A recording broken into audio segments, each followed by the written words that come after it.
Hi, I'm Jason Gray. Are you looking for an easy to read book that can really help you with some ideas around Christianity and love and just inspire you to be a better person? If you said yes to any of those questions, stay tuned for this week's book breakdown.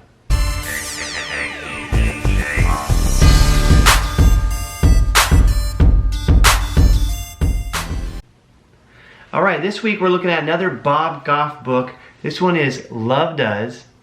Okay, it's the one that precedes the book I broke down a couple weeks ago called Everybody Always. Now, in my opinion, they're similar. I prefer Everybody Always, but I think both are great reads. I think if you like one of them, you'll definitely like the other one. So I made just a couple highlights. I think a lot of the power about Bob Goff's writing is the stories that he shares. And when you think back on your life from this moment backwards, and you think about monumental things that have happened to you, the good, the bad, the ugly, what's really shaped you, it's those moments, those memories that last in you. And they're unique to each of us. And that's what he really shares, but he really takes things to certain extremes in a good way that makes you think, wow, this guy's life is like a movie. How cool is that? And what if we started living more bold, taking more action, and people would say the same thing about what we do and what we've done? So I think that's some food for thought that we could look at. The first highlight I have here is chapter 1 is called I'm With You. I used to want to fix people, but now I just want to be with them. You know, love, another way I've heard people say love described is T-I-M-E, by spending time. And Bob shares a story here where he was newly in college or graduating high school, and he wanted to just drop everything, leave, go live and climb in the mountains that were several hours away and just kind of go a total different course in his life.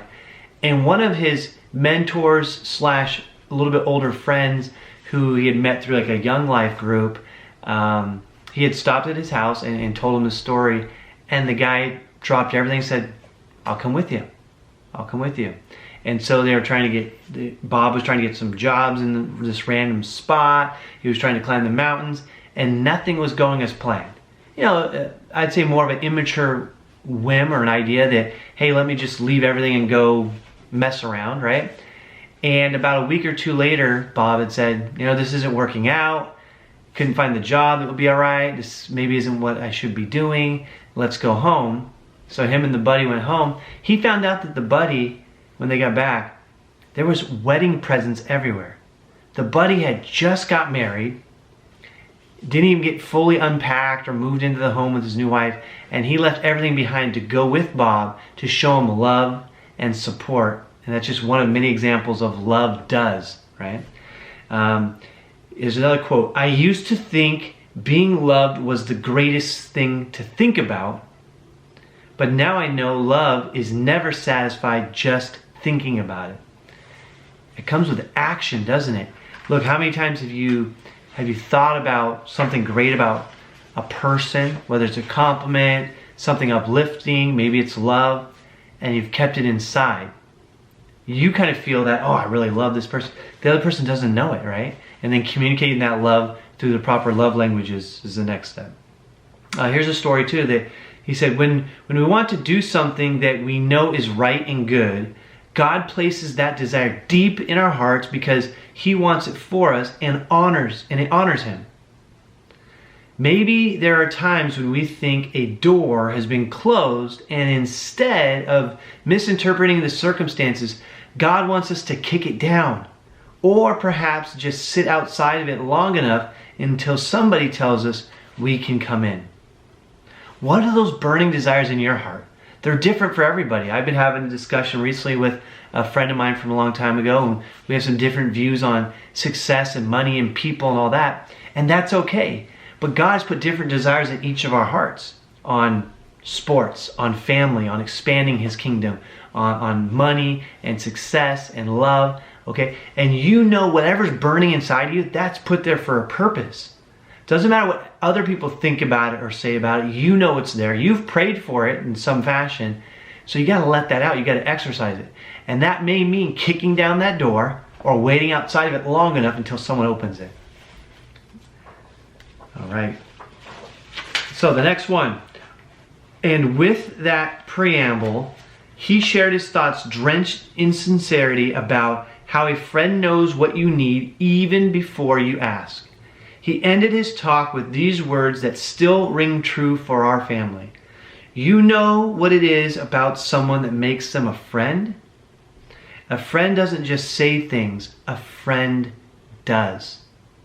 How true is that? Hey, in a world today where we've got YouTube, we've got Facebook and Instagram and Snapchat and Twitter and everything else, we can have a lot of friends, connections, all these other things going on. But a true friend gets to know you. A true friend does things with you and for you. And it kind of goes back and forth. Maybe not 100% reciprocal, but there's some reciprocity, right? And I know, I'm curious to hear about some of your experiences in the comments below, but I know there's been some times where I've had so-called friends for several years, and I put a lot of weight and value on this friendship, thought they were there. And when I pulled back for going to college or other reasons or getting extra busy and realized, wow, when I'm not pouring in a lot to this, there's like no friendship. And so that makes you wonder, some people in your life for a reason, a season, or forever, but a true friend knows your needs and does. At least that's what the book is saying, and I agree with most of that. Okay, there's only one invitation it would kill me to refuse, yet I'm tempted to turn it down all the time. I get the invitation every morning when I wake up to actually live life of complete engagement, a life of whimsy, a life where love does. It doesn't come in an envelope. It's ushered in by a sunrise, the sound of a bird, or the smell of coffee drifting lazily from the kitchen.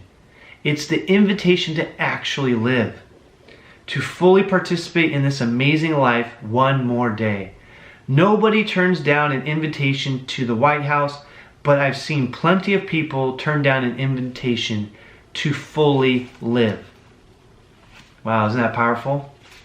And then lastly, this one, slightly off topic a bit, but Bob is a very successful attorney by trade. And just an interesting tip here, he said that I think some people could use. It says, so when my clients are being deposed, I tell them all the time, the same thing each time. Sit in the chair and answer the questions, but do it with your hands palms up the whole time on your knees. I tell them to literally have the backs of their hands on their knees and their palms toward the bottom of the table. That helps people be more calm, more honest, more assured. It's kind of like that, on the knees. I never knew that, but that's interesting to think about how we can be having phone calls or meetings and things. Who cares what people think about you, right? But if you're under a table, they'll never know you're doing that. Interesting little trick, so I'm going to try that if I can remember and do that. Anyways, guys, what actions can you take today? What can you do? Where can you put love into action? One other story that was in here too is he was talking about that he didn't like the technical term Bible studies or like a Bible study group, and of course he thinks everyone should know the Bible and know the Word of God and things like that. But he made this analogy of I don't want just to be like a stalker of Jesus. You think about a stalker of people. If you're stalking somebody, you look at their Facebook without saying anything. You might watch them in the distance. They never know you're there. You just read some facts about them and get some things. You know some things of them and some tendencies, but you don't know them. You haven't been with them. You haven't gone back and forth. You don't truly know them. You're not truly walking with them. You're just from a distance. And he said, why all good intentioned Bible study, people can get lost in these things like, well, the Greek word means this, and the Hebrew word means this, and the English word means this, and we can interpret this thing to be that. And he said, I forget exactly what he called it, but something like, instead of Bible studies, let's do Bible doing or something where there's action, right? And so this is a group of Christians learning a little bit from what Jesus has done and his examples of what he did, and then go find ways to emulate that or take that into perspective in the group, the community, the church, the world. And there's some amazing things about Uganda and India and other countries too that Bob Goff and some people have just done. And one other takeaway here that I think we can all consider in our life is we don't need a grand plan for every little detail. If we're just stuck thinking and wanting it to be perfect, it's never perfect, okay? If we get an idea, if something's in your heart, like, wow, someone should do something about that, or what if? Well, I don't know how I can make a difference, but this is something that's being called out in my life. What if I just do, let me just go start. If you start, and especially if you're on the right track, God is going to put the tools and the people and the right stuff in your way to expand that. And he has several good stories in this book. Anyways, if you like this type of stuff, if you like thinking about this, you want to hear more of the stories, more of the details from the horse's mouth, pick up this book, Love Does. I really enjoyed it. I'm going to look and see if he has any other books because both have been excellent. But most importantly, in your life, go out there. Where can you go put love into action right now? Do it. Let us know if you had any cool experiences. And until the next book breakdown, join me in the pursuit of greatness.